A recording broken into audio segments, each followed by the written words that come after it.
As a Hello, good background to morning. start with, Nigerian film industry is regarded as the second largest in the world, producing about over 2,000 films annually.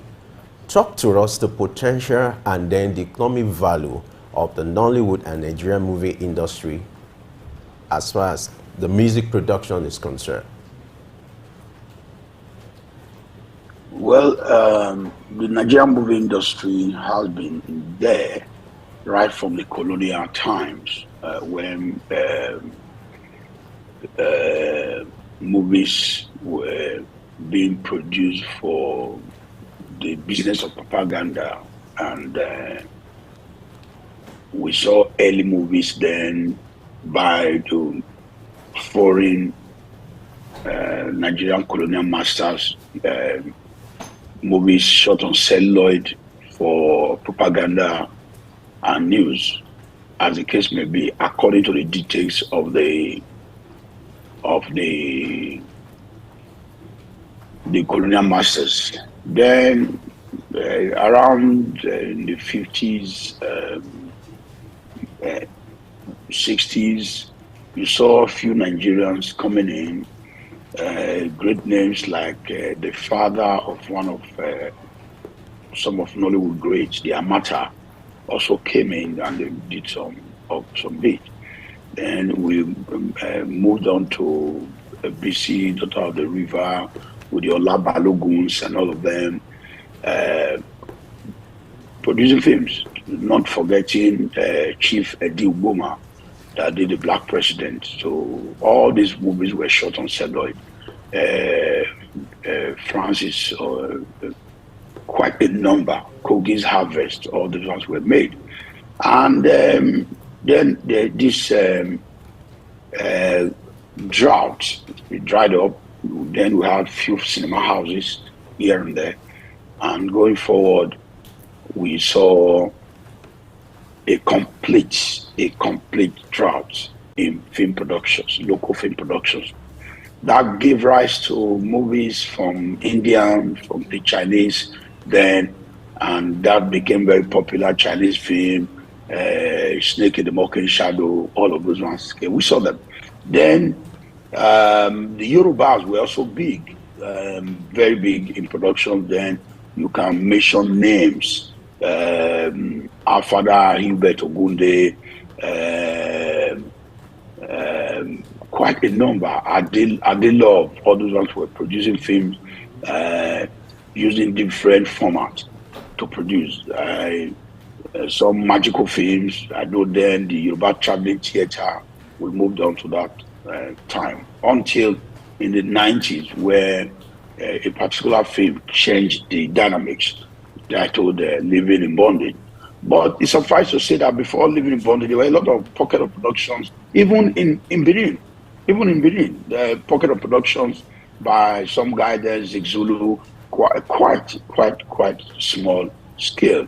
But the major commercially successful film that changed the dynamics for Nigerian film production industry became Living in Bondage. Living in Bondage um, brought something that was it was shot in Igbo language. It was presented in Igbo language. It was a film that was able to transcend boundaries. It was watched by the Hausas, by the Edus, by the Yorubas, and it became what we call one of the most successfully commercial films in the history of Nigeria today, using cassette, VHS cassette, as we call it then, distributed all around.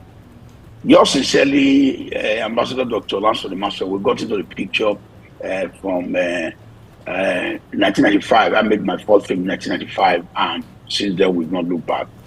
And we have seen over time the evolution that has come up. That today Nigerian films, just like we're having Nigerian music, transcended boundaries. We're on Netflix, we're on Amazon, we're on all major platforms in the world, cinemas, and the case may be, that in a certain year. Having a commercially successful movie as a movie producer. Talk to us about it. Yeah, Yeah, it's like what I've said before. I'm sorry, the time difference is affecting me is at 4 a.m. where I am. So in case I'm not I'm not as vibrant as it's supposed to be, I'll just pushed off the bed to be part of this. Now, there are a lot of factors that are responsible for growth. Call it resilience, call it dynamics, call it the power of the never say die spirit of the average Nigerian. And the way I call it, just about time, just time. We have seen budget. I'm preparing for a major blockbuster as I speak with you. And the actor, the management of an actor asked me for 5 million naira as an artist fee. And I paused and I laughed and I said, glory to God. Why? Then, with 5 million naira, you could make a blockbuster entirely. You make a blockbuster. But today, that could be the take home of a particular artist in the project. It's about growth. But let me tell you, it's not because there has been anything from the side of the government that has changed this dynamic. It's just the fact that we are in the time, we are growing. Productions will soon hit, you hear now, 100 million, 200 million, 300 million, 400 million, as the case may be. Because the recouping opportunities for investors are now becoming more. The competitions are there right now. There are platforms. So imagine there are multiplicity of platforms that are coming. They can say, okay, I'm going to make this from the cinema. I'm going to make this from this platform. I'm going to make this from this platform. So when you are doing your projection, you can say, okay, fine. Let me put 200 million on ground for this project. And what are the elements that must be present in such productions that will attract these platforms is another thing you're going to consider. So a whole lot goes into it right now. It's like building structure for your kind of business. What kind of business do you want to put forth? What do you want to do? What do you want to achieve? All these things are brought into the picture, right? But I will not by any way give any kind of credit to any government anytime, any day. Yeah, during the time of Goodluck Jonathan, there was a deliberate push for training for actors, for production people to know better about their craft. That also you cannot take away. That's one government has been deliberate in wanting to, okay, let's see how we can up the ante. But outside of that, I'm not sure there have been anything that has been put forth deliberately by government to have production rise to this level that is today. The credit must go to the people, the resilience of the people, and all what have you. That's where we are now. All right, let's balance this discussion by going to the other side of the coin, because there are two sides to a coin. We've talked about the prospect. Now let's look at the challenges associated with movie production in Nigeria. Most importantly, the technical aspect of it when it comes to equipment and technology, then the infrastructure. Please talk to us about some of these challenges. Oh yeah, that's actually a major problem. There are few production servicing companies that are up to date by any global standard in terms of equipment. I don't want to begin to mention names. There are chief and first among those pack, you have somebody called Kingsley Ogoro Production that has stocked himself with any kind of production gadgets, facility, equipment that can be sourced from Hollywood. Is available within his own space in Lagos. But the question is, how many of such do we have? How many of such do we have? That's another point that we need to begin to point at. The reason why production may be very, very expensive. Sourcing for the right equipment, sourcing for the right people, the right mind to handle this thing becomes another issue that is important. But right now, there's a whole lot going on. And we must give kudos to those that made it happen. I must also not fail to give credit to the Edo State government that has been deliberate in seeing the upping of the ante, as far as the desire for young people to acquire and feel the best. I think that's one government in the history of Nigeria that we can say has done. They've been deliberate, they've been intentional in trying to see how they can support the development of art, culture, and movie production business in Nigeria. And those government stands heads high on that. In terms of infrastructure that they've tried to put in, though a whole lot still need to be done. I don't need to drop that. Thank you. Okay, let's move on to movie distribution. How has the digital platforms imparted the distribution of Nigerian movies? And what prospect is that creating for the movie industry? No, quite a positive impact that they made. I must posit. Quite positive. The coming of Netflix, the coming of Amazon, the coming of a lot of others has actually raised the bar in terms of production quality, production design, production value. It has, because for you to get their attention, you'll be conscious that so you see this slang now within our production palette. Say, oh, this is for Netflix. It's not Netflix production or not Netflix production. Because those ones, they've been able to set the standard to say if your production doesn't meet up to the idea. Don't get me wrong, high-end production. So you are looking at the value that you are bringing on board and what have you. So that they've impacted positively. You can't take that away. They've also helped in globalizing and bringing the right attention to the Nigerian movie production business. Yeah. Let's talk about the issue of piracy. In the past, that used to be a huge problem. I need you to confirm to us if that is still a challenge now that digital platforms have taken over. How much of piracy do we have now that a movie producer will have to contend with at the moment? Well, I just read something in one of our platforms that in Ghana, television stations just go grab a film and put on their channel just like that till tomorrow. Those are income that we are losing. You go to the Caribbean, you go to Jamaica, you go to a lot of these places in Jamaica where you have a sizable number of black folks that can relate with our story. Their TV stations are freely putting our works on their station without the needed royalty payment from them. So totally, you cannot eradicate piracy. It's still there. You go to YouTube, you see all kinds of work being dumped there. People just go and carry people's work and put out there. Except you are able to, you know about it, you come up. I have seen my film on YouTube with over 127,000 views. Yeah, I saw it. What could I do? Okay, you flag it down, one or two piracy claim, and they pull it down. That's all. So with the digital platform, it became even more. It's just that now, from the producer, they can grab a chunk when you are directly involved in the selling of your work. But some guys could be faster. Films that goes to cinema, before you know it, you see replicated copies of it on the street. They are still there. It's not totally eradicated. The coming of the streaming platform has not in any way affected that at all. So what can be done in that aspect in terms of regulation to protect intellectual property?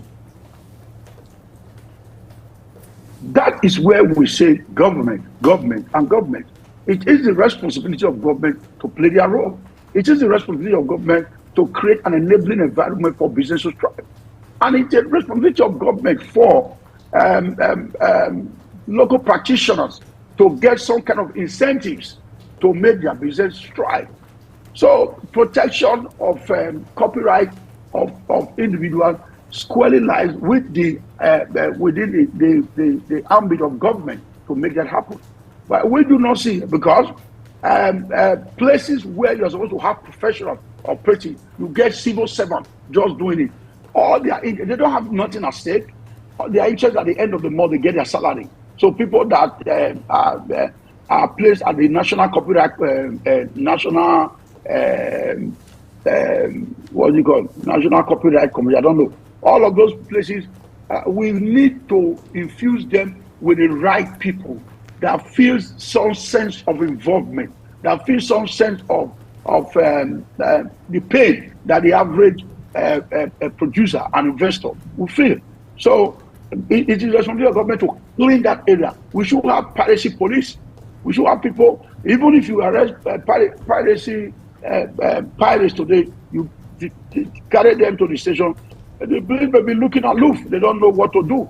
They don't have the interpretation of the enabling law to even persecute them. So that area needs to be looked into for the protection of the filmmaker and its content.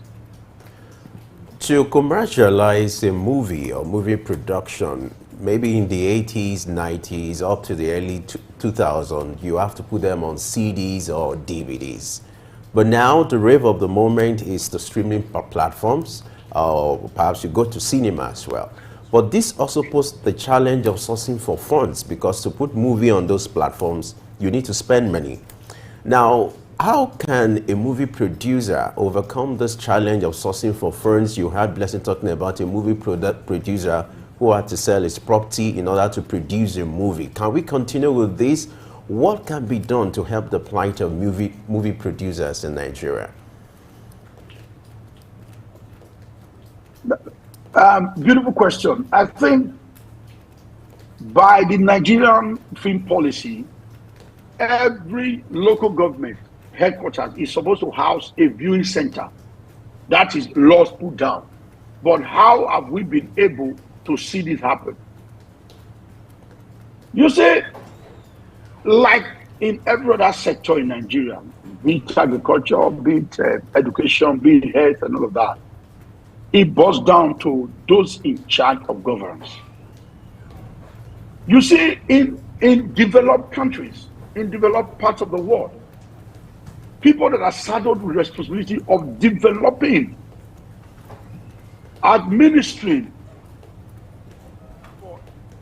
diverse aspect of the economy, they do so with knowledge. They do so with passion. They do so because, like, their life depends on it. So that is it.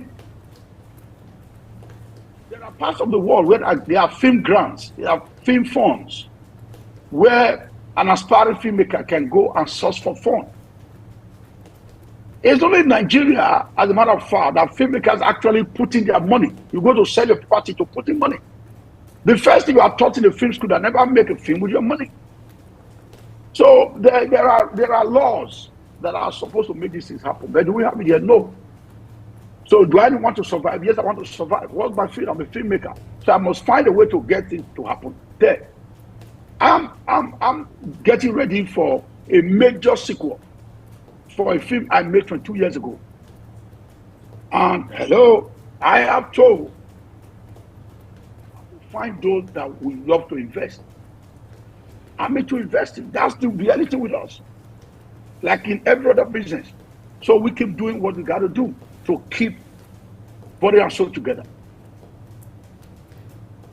Nothing seemed right. Nothing seemed right. From any way you want to look at it, the filmmaker want to keep making film. As far as there are guaranteed platforms where you can get at least make return on his investment, or the investment of people that he has plunged into the investment, he has to find a way to get them back, and that's the way it is. So we are hoping, like now, deliberately, the present administration has the Ministry of Arts, Culture, and Digital Economy, or Creative Economy. That's a beautiful one, but I want to see how that becomes a reality in operations.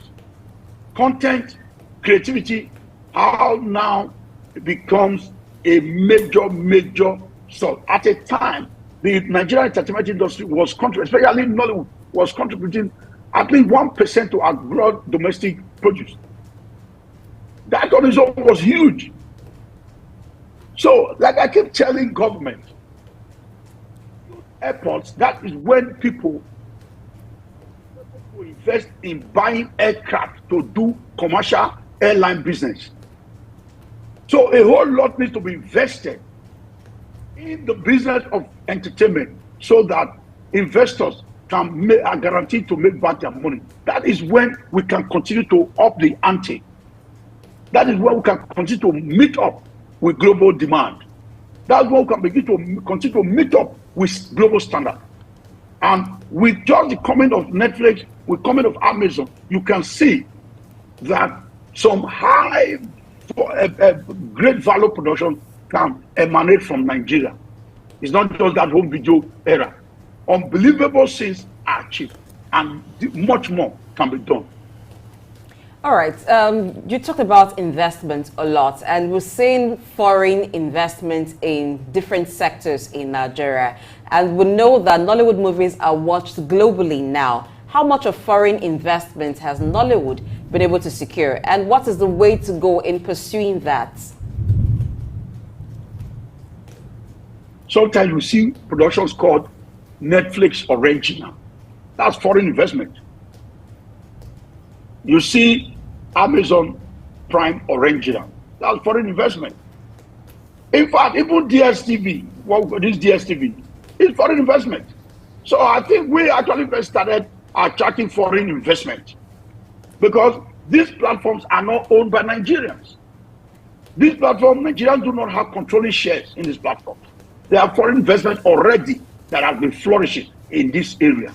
You see a lot of these streaming platforms for music, they are foreign owned. So that's foreign investment. And sometimes they put in their money into productions here in Nigeria. Now you have Netflix Nigeria. It's foreign investment. So we are hoping that some Nigerians, because the money is here to do these things and do much more.